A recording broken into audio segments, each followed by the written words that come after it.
Hi there, I'm called Adrian and welcome to The Principles. Today's video is about health and is on the topic of fibromyalgia.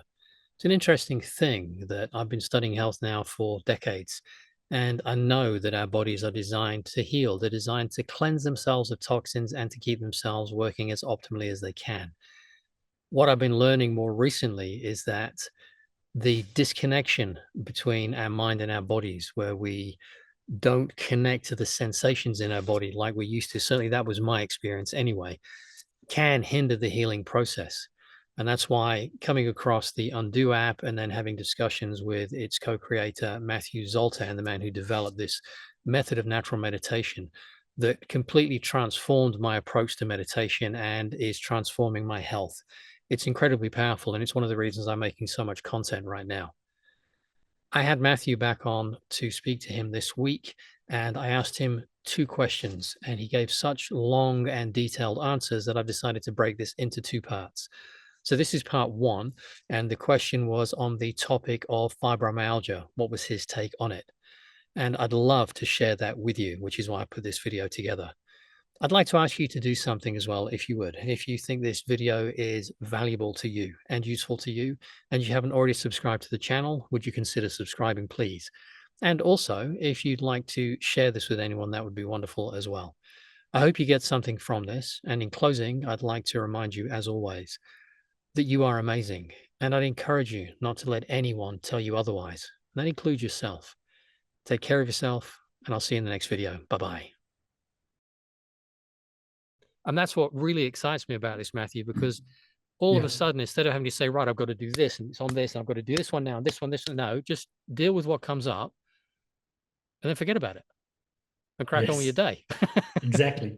And everybody needs to see that there is no path No, outside of your own path yeah, of your own life unfolding. Your life is your path. Yeah. exactly. And you don't need to, it's all in you. Yeah, Yeah. It's yeah, what you've just demonstrated there is whatever's happening for you, yeah, from you, yeah. do that, be that. Well, I think today I'd like to speak to you about pain. And in particular, one of the ones is about fibromyalgia. Yeah. So, what is your take on fibromyalgia? Okay. So I think it's a classical mistake of the outside in approach to the understanding of the human being, its condition, and life in general. But in this case, we're talking about the human being in a particular condition. And the outside in approach means we are in thought about something that's coming out of a human being as a current expression of them.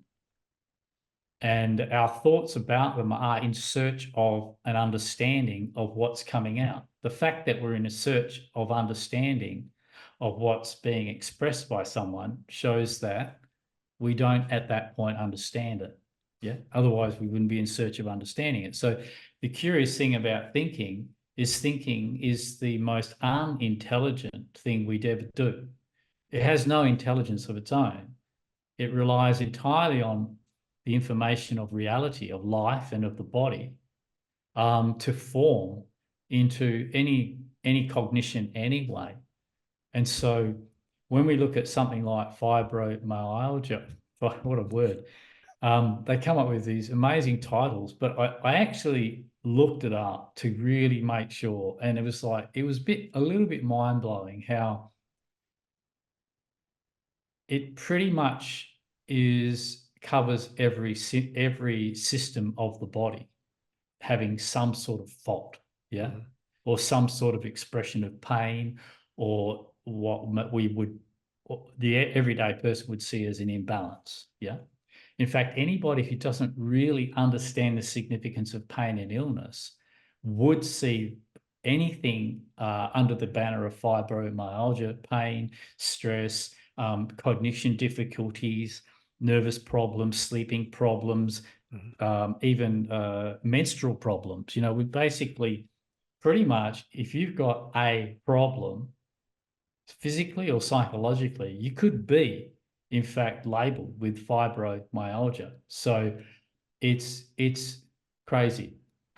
It's crazy. I'm not saying it's not real, but what I'm saying is crazy. So what's happening is, from the outside in approach, we are in, and particularly as things become escalated, this approach is showing how absolutely flawed it is. As things in the human condition escalate towards greater distress, greater psychological and physical problems, it's only exposing how little the traditional approach to health and healing actually knows, and also how desperate they become in labeling everything under one banner, under these scary banners, or labeling groups of symptoms.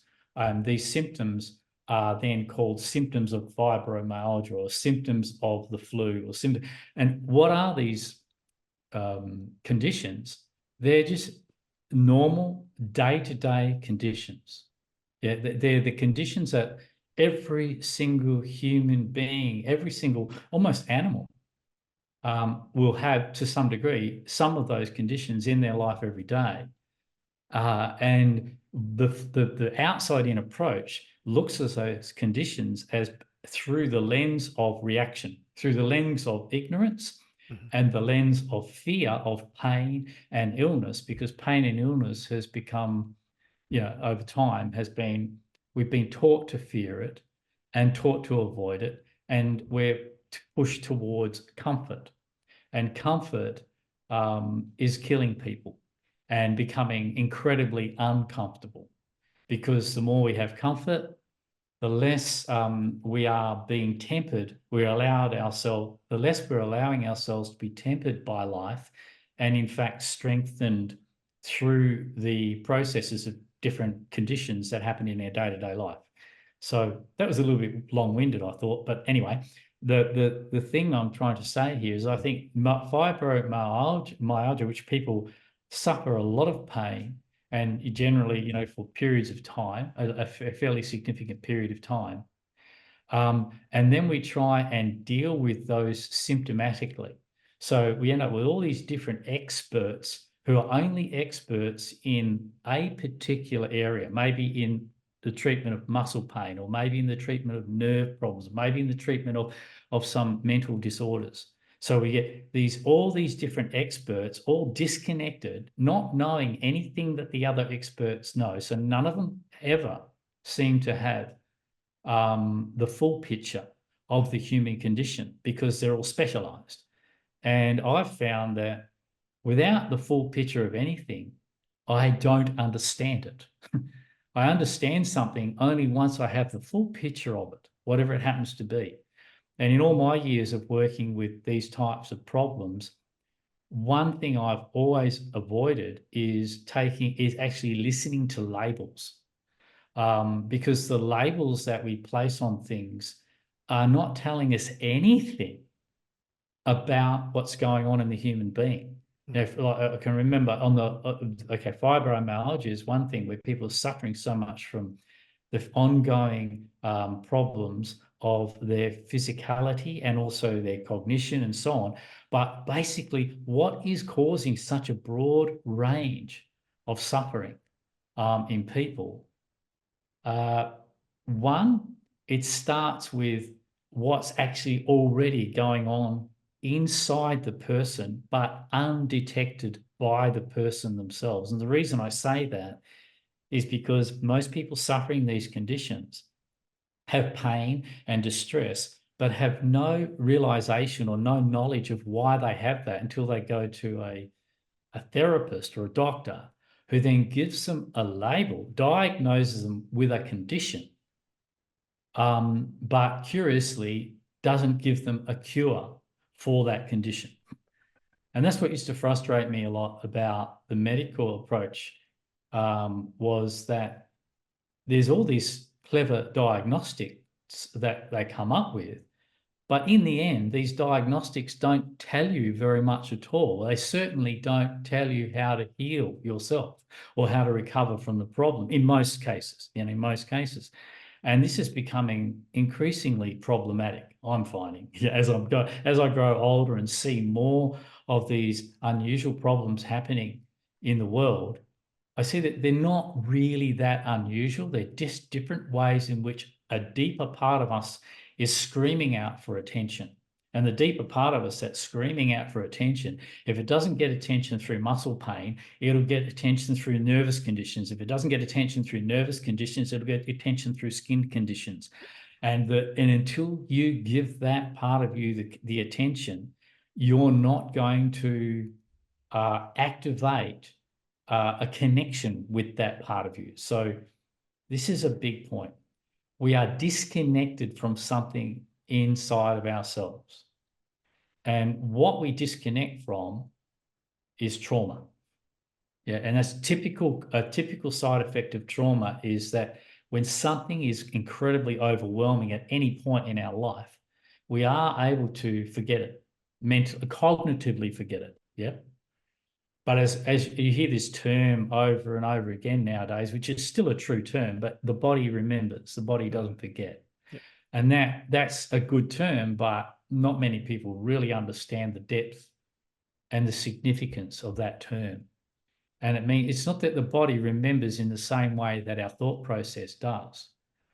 It's the body remembers because it can't forget, because it's in the condition that is also the memory. So the trauma, the effect of a traumatic event has a real physical effect on us somewhere in different parts of our body. And that real physical effect is also the felt memory. It creates the way in which we feel. It becomes the way in which we feel. But you can't separate, for example, a burnt hand from the feeling of being burnt. Yeah, and what people are, so the feeling of being burnt is not separate from the burn itself.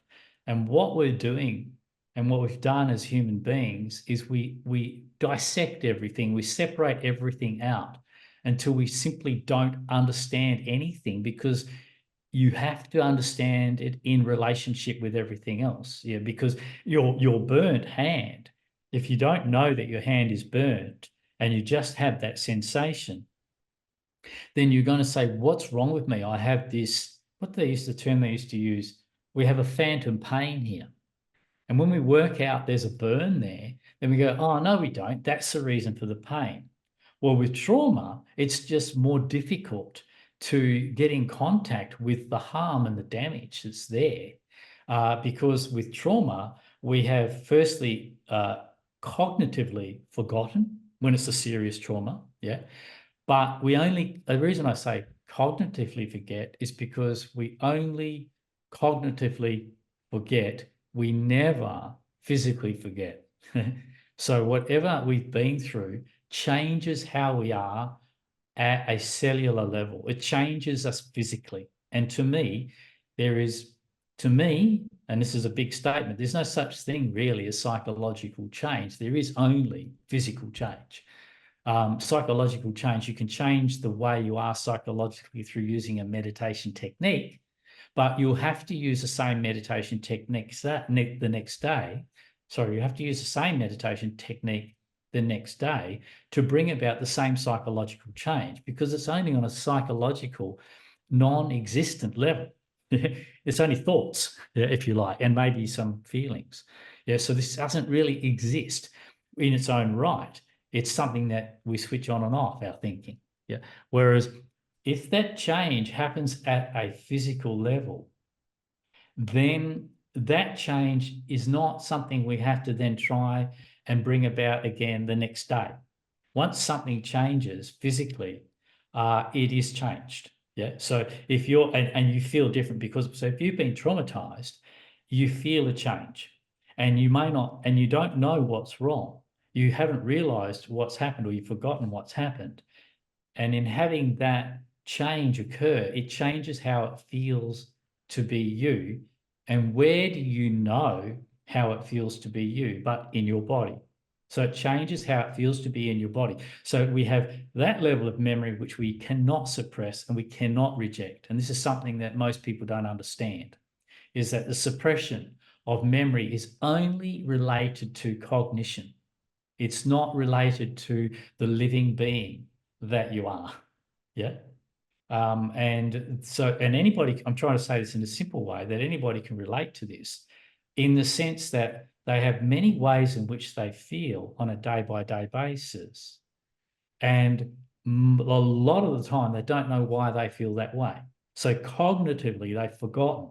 But the memory of the actual existence of the effect as how it feels now in that area, whether it's more tense than it was before, whether it's more painful than it was before, that memory is a frequency or a vibration or a tension. It could bring it down to as simple as this: it's a tension that has formed in the flesh of the body. And this is how we hold memory in the body. And that's where you get sort of like body postures. You end up with a permanent body posture, a permanently changed body posture, simply through the repetition over a long enough period of thinking and feeling in a certain way. Yeah. And so this gradually changes you on a physical level, and that body posture changes. It can also change back. How does it change back? It changed back to its natural posture when that behavior or that way of thinking and the way of feeling, that you felt, when that changes, and it means it's actually released from the body, then the body returns to its relaxed and natural state. And this is where this bodily approach to meditation is the only approach to meditate to ourselves that really enables the body to actually release and relieve itself of the effects of lifelong traumas, lifelong behaviors, lifelong habits that form grooves, even in our brain. We get certain pathways and so forth, all the way through our whole system is affected. So back to fibromyalgia, what's happening here is what I see happening here is people have firstly had trauma in their life at some stage, things that they've forgotten about. And these symptoms of physical and psychological symptoms are driven by this underlying stress and pressure of suppression of events, of not the events themselves, of course, but the effects of those events. And the effects of those events held as tensions and pain and trauma in the body, These are coming out of, I see fibromyalgia as nothing more really than any other illness as well, and pain as well. It can be reduced to what is not healthy in the body, trying to show itself in order to get connection again, in order to get connection with our disconnection from ourselves in too much thinking. Too much of an outside-in approach to ourselves. So we're so lost in thought, meaning that we get so lost in thinking that the more we think, the less we sense, the less we feel. I've used the word sensing and feeling quite differently to emotion and thinking. Yeah. So emotion and thinking to me are pretty much the same thing. You get emotionally charged thoughts, and those thoughts keep the emotion charged. And there's a bit of a circle you get stuck in. The story you're pissed off about keeps you pissed off. Yeah. The story you're sad about keeps you sad. Yep. And the sadness feeds your story, and you get stuck in that emotion loop. So to me, this is a misuse of thinking. But below thinking is the pain and the distress that is held in our systems that accumulates over time, accumulates through our life, because we're no longer recognizing the significance of what we need, of feeling, and what it really means to feel. So fibromyalgia is many different symptoms, hundreds of them. It's just incredible. When you open up the page on fibromyalgia, it's like, well, what isn't fibromyalgia? Yeah, it's like, this is just like a desperate concept to try and explain to people what their problem is. But I don't agree with it because it makes people overwhelmed. Yeah, it doesn't actually help them understand. You could have a bruise, and we can diagnose that as fibromyalgia today. You could have difficulty concentrating, and we can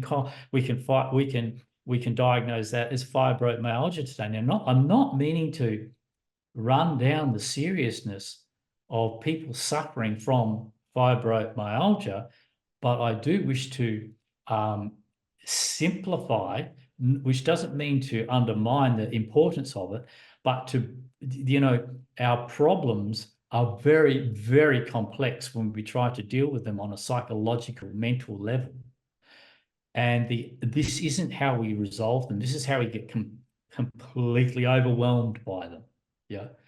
We need a simple approach to a complex problem. And the simple approach that I've found works to pain and this type of suffering is that to understand that the people who are listening now, who are suffering from this ailment, you all know that you have feelings of pains and sensations and agitations and distress of different natures that you feel each day. And most of those, you don't know why they're there, or at least many of them, you don't know why they're there. Now, if you're suffering from fibromyalgia, yeah, you would definitely say, I don't know why they're there. And why I'm going to tell you straight out why they're there. It's because you are holding the pressure of tension and memories and distress in your system that you don't have a cognitive memory of, and these need to heal.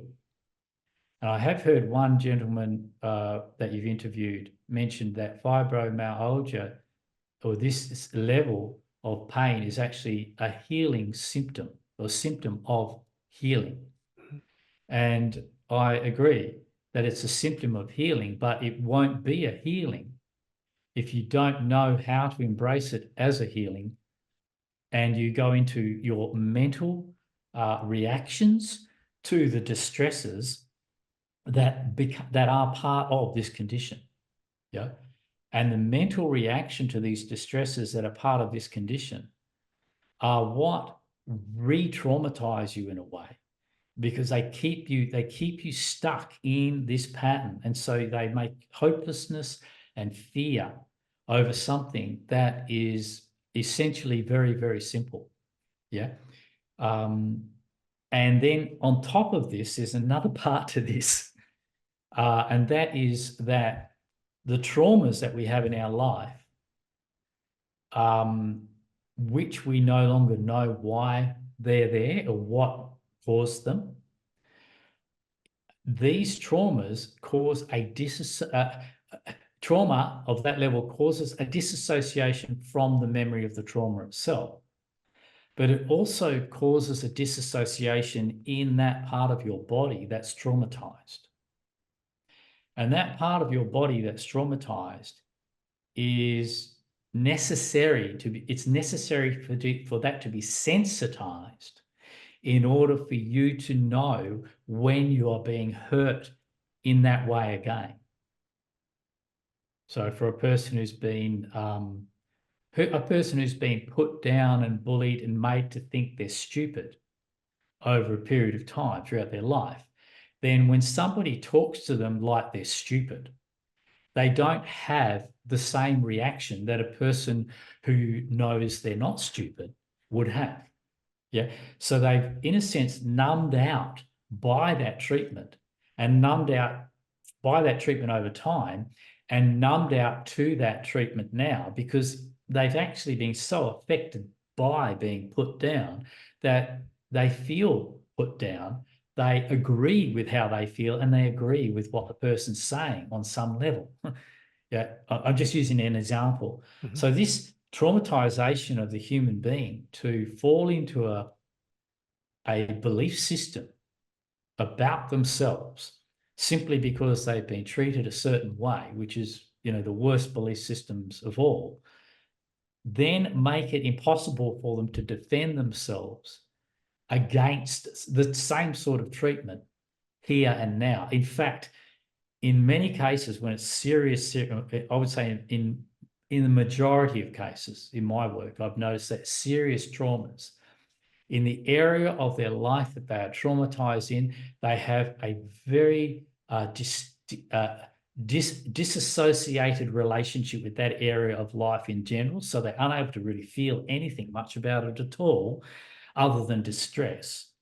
And even that starts to numb out. And so that person becomes, that body, if you like, that part of their body, that function in their body to be sensitized out of that area towards harm is no longer functioning. So they're unable to detect when they're being harmed. Yeah. And so that goes on in their day to day, in their life today. And so if you've been traumatized and you've been harmed, you're unable to now detect that harm. You're therefore unable to repel that harm because you don't even really realize it's happening. So you have no defense against harm. And so you go through your day getting harmed by things that you have learnt to accept as acceptable. And yet your body does not accept it because it's harmful. Yeah.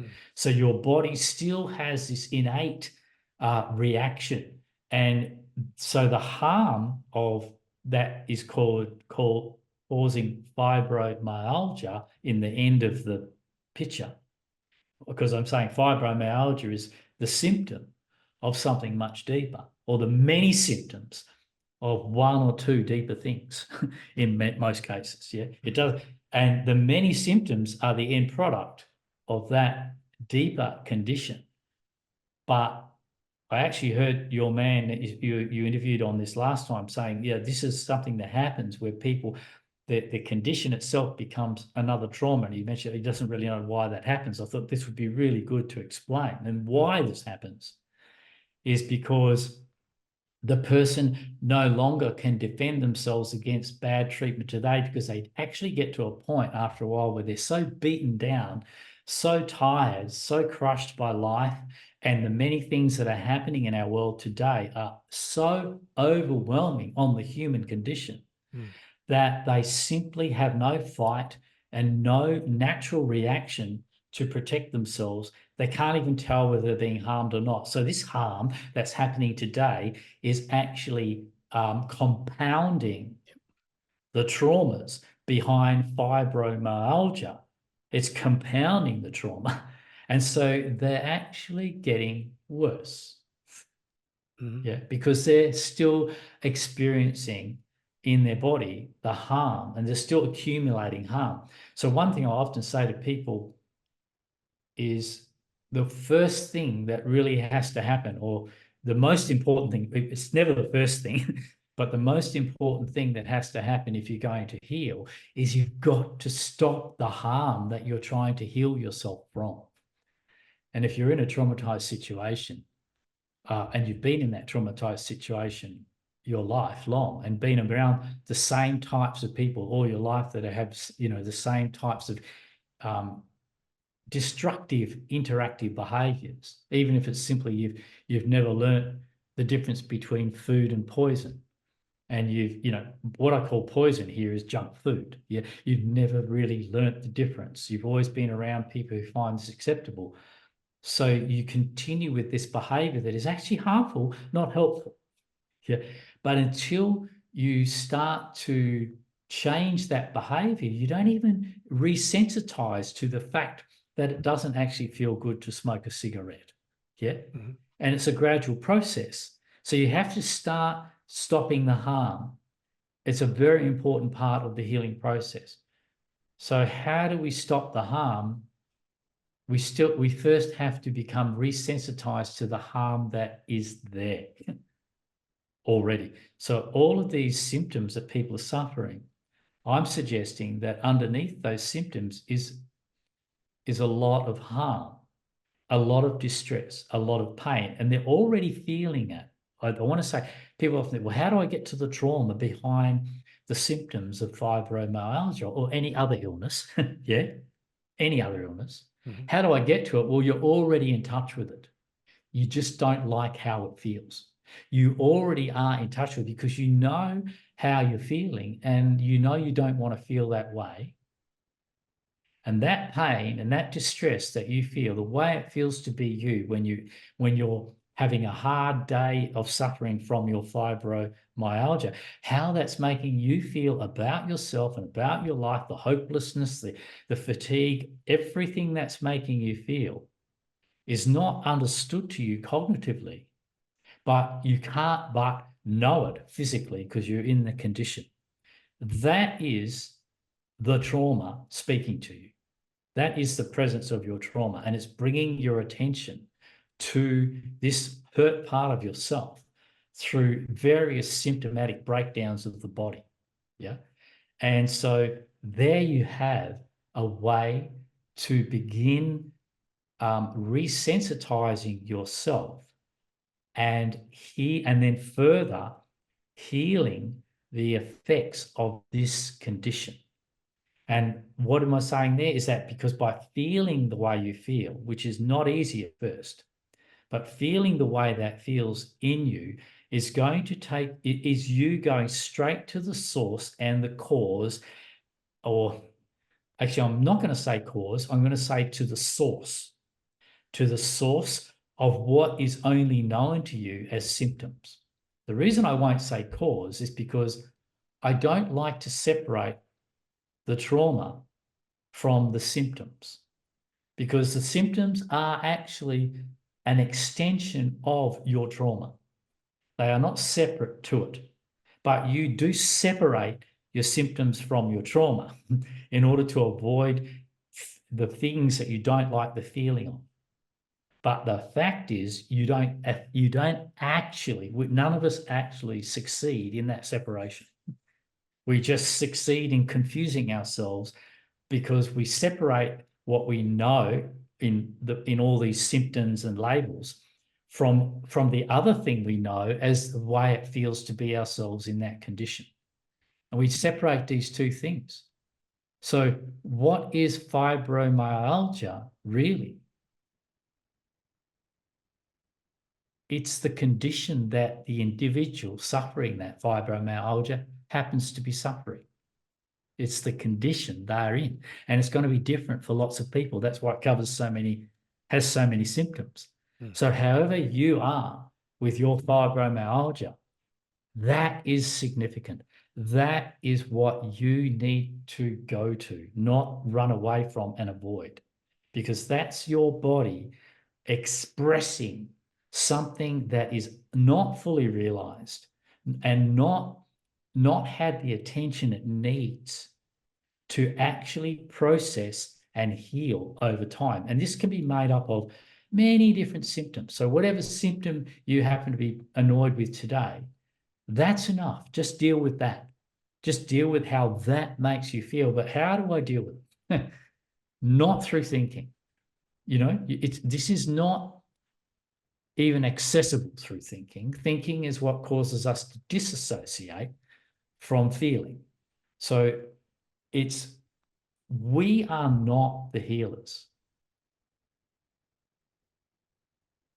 The body has been around for probably millions of years. I don't know, because I haven't been, I don't know. It's been around a long time. Yeah. Yeah. Medicine has been around for a couple of hundred years.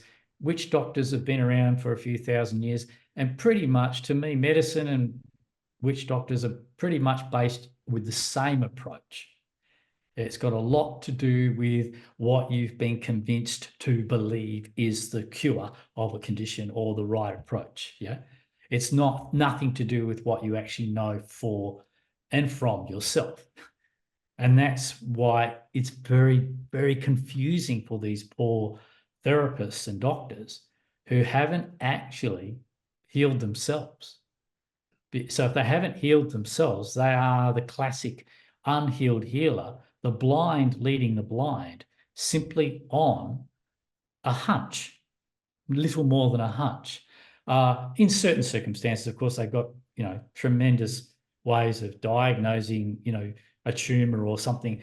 Okay, great. This is overestimated in its application and in how it can help people. What people are suffering from today, when we're talking about a condition like fibromyalgia, is, I think, an environmental issue that is hitting their bodies, combined with an internal trauma issue. Yeah, maybe sometimes it's only environment. I doubt it. Yeah, because I would say I doubt it would be ever. I've never come across that. Put it this way, I've always found that when a person has a serious physical illness, there is always a serious psychological distress. And deeper than that, psychological meaning the way in which they're thinking is distressful. But deeper than that, they don't feel very well. They feel depressed, or they feel traumatized. What everybody's getting used to the word of traumatized now. So to me, I think I've summed up fibromyalgia. I've also tried to suggest a solution. If I ever point something out, I like to give the person a solution. And the solution is, this is why I put together the Undo Meditation app. Mm-hmm. One of the main things I discovered in my early 30s, and I'm 63 now, one of my main things that I discovered some 200 meditation retreats ago was that people didn't know what I was talking about when I was telling them just to come back to the feelings in their body, because people didn't know that feelings were not what you think about. Thinking about your feelings is not the same thing as feeling the sensations that are felt in the body automatically. I think sensations is a better word, Matthew, for that, because feelings and emotions are going to get conflated. I agree. I've noticed this, actually. I think I should change that. Actually, purely physical sensations. Yeah. And as I started to say there before, yeah, let's do that. Sensations, not feelings and emotions, but sensations, not thoughts, but sensations are something that you cannot control. Yep. Because you're not supposed to. Yeah. Suppressing them or drugging them out is the way in which we control them, or avoiding them, or escaping them, or distracting from them. But in the body, it's still there. So why can't we control these things? Because we're not supposed to control them. They're not wrong. They are correct. They are the body's intelligence. And the interesting thing is that the body, which I said a moment ago, has been around for millions of years. It requires sensitivity inside of itself in order to know for and within itself, not on a mental level, but on a natural, organic feeling level, on a sensory level, on a sensational level. It knows when something feels wrong. Yeah, when something's not right. And if it can't, if it's numbed out to those feelings, or somehow disconnected from those feelings in there, or those sensations, then things don't work. So these sensations within every illness, within every pain, the body takes care of these. Mm. So people suffering from fibromyalgia, your body will take care of this. You won't, as a thought process. You, the thinking personality, does not know how to heal yourself. That is not what we do. No therapist and no doctor has ever healed anybody.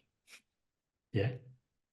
And I've been in the healing profession all my life, and I'm really good at it. I get amazing results, both psychological and physical results for people. But the secret is that I actually only enable the connection of all parts of the individual to come back together. Yeah. And then the healing process begins. Yeah. And that healing process is completely natural to the body itself. The body will heal itself. Yeah. So that's what you've got to trust. You've got to rely on, when you feel pain, when you feel distress, it's not wrong. It's not something to get rid of. It's not even something you need to understand cognitively, because actually you never will. In the same way that you don't cognitively understand as something as simple as being sad. Yeah, you cannot capture sadness in a thought. You can only conceptualize it. And a conceptualization is an intellectualization. That's the best we can do. But that is not understanding sadness. So they cannot understand the condition you are in through the thought process. And that's why we get so frustrated, both as therapists and as people going to therapists. We get so frustrated with our inadequacy. Yeah. Yeah. But it's not our fault. We're just missing the point. Yeah. What we're missing is that the body is the one it's going to heal itself. Yeah. How do you heal it?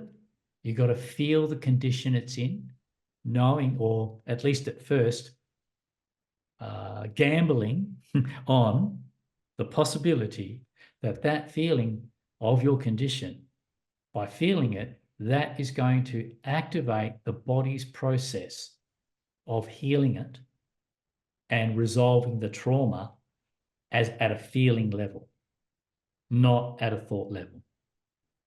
Sorry, at a sensation level, as you pointed out before, at the level of physical sensation. Yeah. I find the best time for me is either the end of the day when I'm winding down, or the start of the morning to do the kind of body meditation, because it's easier, because there's less chatter going up here. It's very peaceful when I first wake up, and it's very peaceful just before I go to bed. So it's a faster in for me. So what I was saying was, when I lie in bed in the morning, it's really interesting, because if I simply lie there and just keep breathing, and I just notice what I'm sensing, it fascinates me how much is actually going on that during the course of the day I ignore, because I'm distracted by all this stuff in reality. Okay.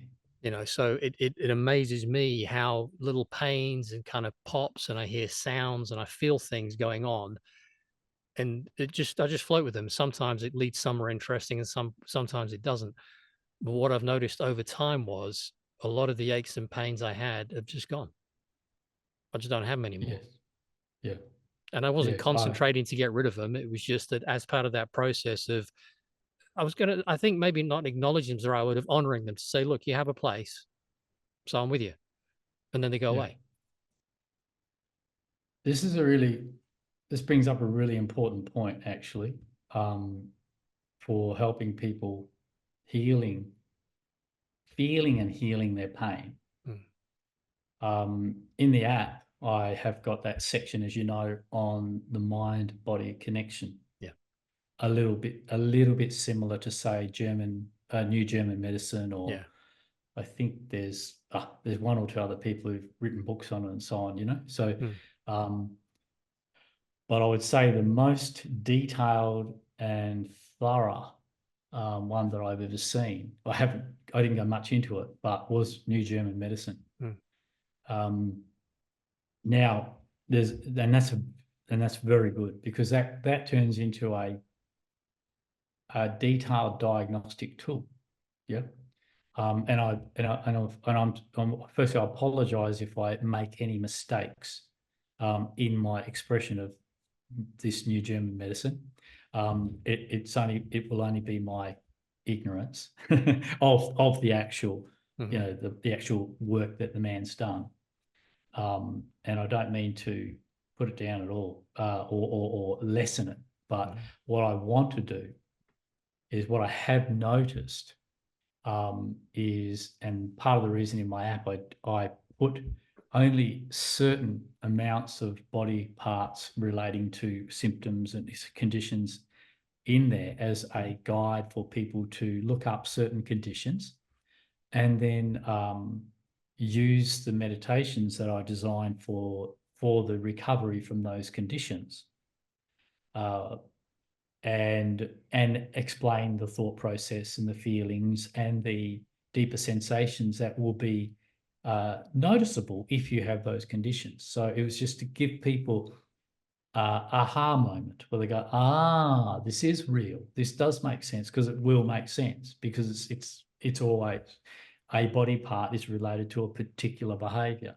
How we use our hands, let's say. There's certain things we can do with our hands that we can't do with our head.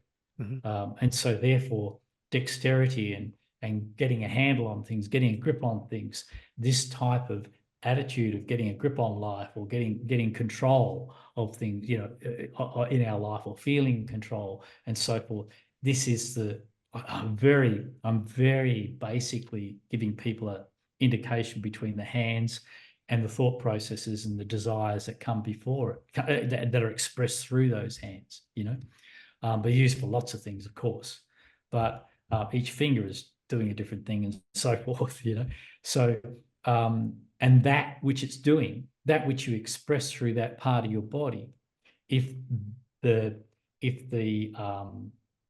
topic of your thinking and the topic of your life that you can express through that part of your body is in any way malfunction or distorted, then you're going to have restrictions. Those restrictions come through in the muscularity, particularly in your hand. So if you're having trouble, if you're really hanging on tight all the time because you're frightened of falling off the cliff, then you're going to have, even if you're not hanging on to anything physically, there is this constant inflammation, this distortion going through to the muscles of the forearms and the hands that will turn into undue tension and problems of that area because of always hanging on tight.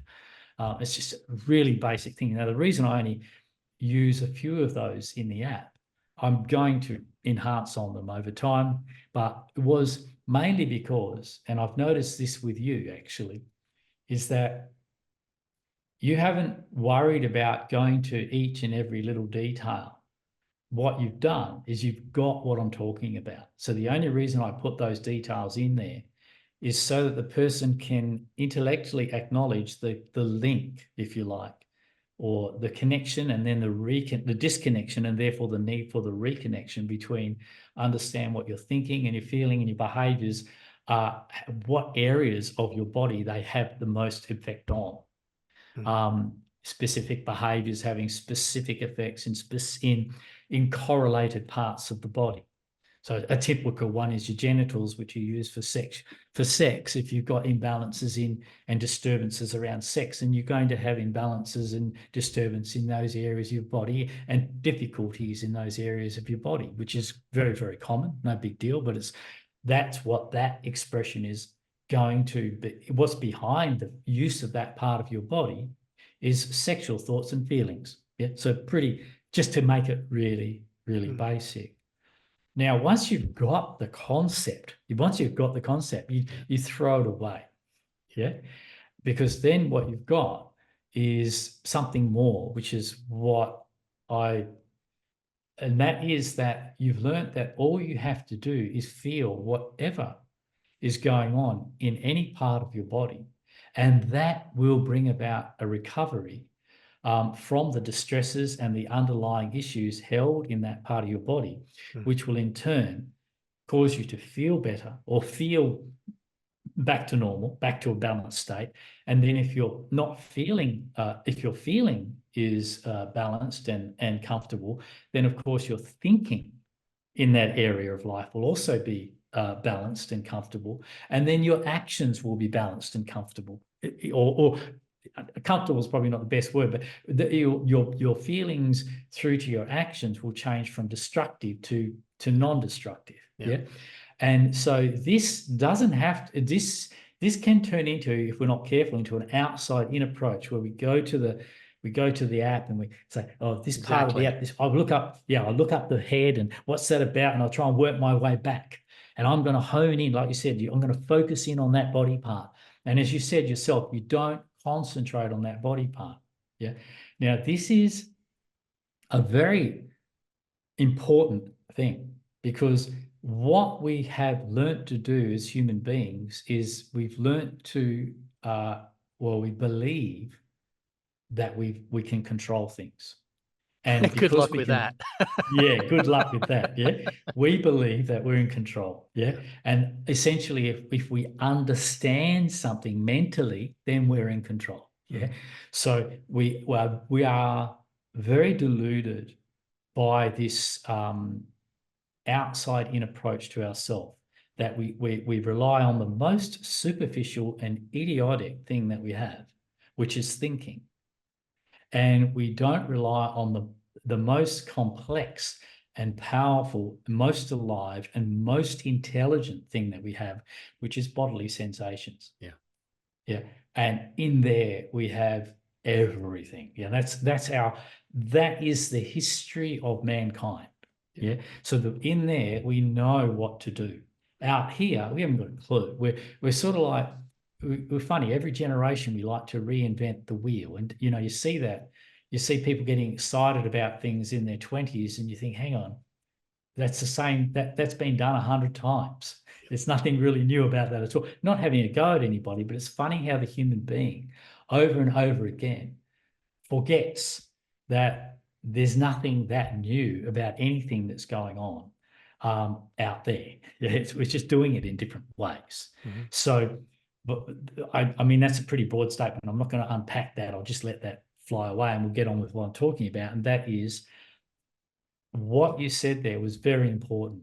And the people who have the greatest difficulty, I find, with understanding and even accepting that this meditation is different to any other meditation, particularly those who've been introduced and had an experience with Vipassana meditation. This is not a criticism, I'm just using it, yeah, because they have this thing called body scanning. And in this body scanning, they learn to mentally focus on different parts of the body. There's that disconnect again. There's a total disconnection. Yep. Yeah. And they don't realize that there is no way to find connection this way. Yep. Yeah. In fact, no Buddhist technique, any technique, not just Buddhist, but it is a Buddhist technique, but no technique is free of the approach of, I'm the human being in control of my destiny, and I'm going to practice this approach and achieve that result. Yeah. The classical path to enlightenment stuff. I'm going to do this and this and this and this, and it's going to result in that. Well, it will result in that, but that's just a thought-induced state. Mm-hmm. There's nothing authentic about it. Yeah. So when we bring this, that's why everybody can do it. If everybody can practice this particular way of acting, then they will all end up around about the same type of person, but they're not going to be themselves. Yeah. So this is what's interesting about this approach, is it's not even an approach really. It's something that I just came upon me, came over me, came out from inside of me, and which I actually fought a lot. And that was when I was a monk. I would fight against this happening because what was happening in my body was completely unrelated to what I was then practicing every day as a monk. In fact, the two things were completely opposed. And eventually my body won. Yeah. Luckily, and when I say my body, I now don't say my body, I will say I won. The body won. Yep. Yep. Yeah. And so when you talk about not focusing in on this, it's very important to, I know you understand this, but you bring it up, and it's something that you perhaps, because of 50 years of meditation, you've been able to go, holy shit, there's the missing link. Yep. Whereas this is not necessarily easy. Yeah. And even for those people, particularly for people who had decades of meditation, traditional meditation under their belt, they find it really hard when I say, when you are chanting, you are thinking. No, I'm not. I'm just omming. Well, om is a word. Om is a chant. Yeah. And why are you doing that? You're doing that to bring about a change in the way you are. Yeah. So you're once again this thought-based human being. I'm the smartest one on the planet out of all the other animals, and I'm going to control my destiny. And I'd like to throw that around and say, this is such a burden. Yeah. And what we're talking about here is, whether you have illness or sickness, you need to let that control. That is in control. That condition in your body is taking over, whether you like it or not. Yep. And you won't understand why, and you don't need to understand why, and you shouldn't give yourself a hard time for not understanding why. Yeah. I would go so far as to say that I've brought myself to this level of understanding of the details of what I talk about, not really for myself, but so that I could explain it to other people. Yeah. only to help other people understand. And even then I find this is a very difficult thing to understand. Yeah, because I'm actually saying that thought is not king. What you think is not king. And that is not what's driving your life. That's what's destroying the life of the body. That's what's destroying the life of the organism. That's what's destroying our species, is all the different ways in which we've learned to think about ourselves in separation, in conflict with one another. Mm-hmm. And when you come back to the body, and pain and illness is the greatest leveler. When we're in pain and we really have illness and we can't conquer it with our clever techniques, we have to let nature take its course. Mm-hmm. Yeah.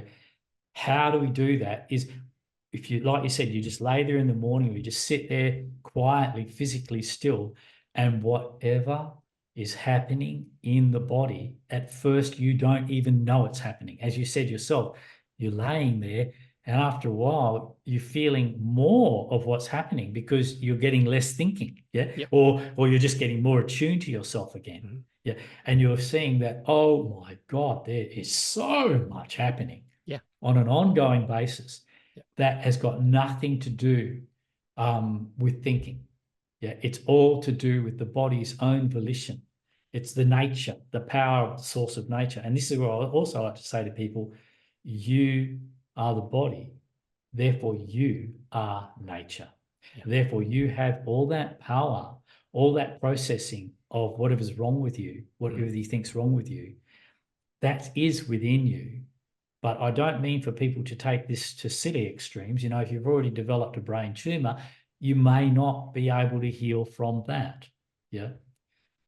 You may need to have surgery or whatever. And I wouldn't suggest that in a million years, but the thing is, I was also suggest, if we've damaged ourselves to such an extent, and we're not talking about that with fibromyalgia, but if we damaged ourselves to such an extent, then we may need some help, yeah, of a very aggressive nature, which is what's on offer. But our reaction to that, even if we have to do that, our thought reaction to that is the crucial thing. That when we have pain, when we have illness, it's our mental resistance, fear, and mental hatred, mental rejection, mental avoidance of that, our beliefs around that, around pain and illness, that are causing us to approach it in such a way that it not only increases our suffering and brings us from simply being in pain and feeling that pain into actually suffering that pain. Mm-hmm. And that suffering, the difference between suffering our pain and feeling our pain, is that suffering our pain is caused by our thought reaction to it and trying to control it. And feeling our pain without thinking about it actually is coming back into contact with our condition exactly as it happens to be presenting itself from within ourselves, and feeling it as it is actually brings relief. Yeah, that's a really interesting point. It's a really interesting point, because that leads to something that I want to talk to you about.